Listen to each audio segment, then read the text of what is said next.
when people are coming into the gym, we're often assessing different movement patterns. So if someone is specifically coming here for strength training or a home program, we often look at the hinge pattern. So one of the things about the hinge pattern is that we want to think about hinging at the hips, keeping that back nice and straight. We drive through the heels and squeeze the bum to stand up nice and tall.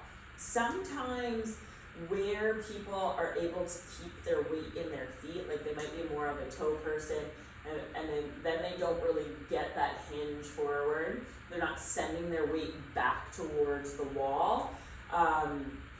We'll use the band. So we'll step into the band, put the band in about our hips. The band is actually pulling my weight back. That's gonna help put my weight into my heels, but it's also gonna cue those hips to reach for that back wall. So I'm gonna send the hips back. It also gives me something to push against, so I can drive through the heels and squeeze the bum.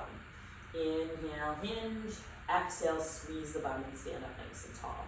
So a couple things that can occur is that sometimes when people aren't hinging, they're actually not flexing through their hips, they're actually rounding through their lumbar. So the band can also help with that hinge through the hips and not getting that load into the low back by rounding the pelvis under. Why we want to work on the hinge? Well, if you're going to go into a deadlift, this is kind of the beginning movement as we transfer over to the deadlift and then start loading it.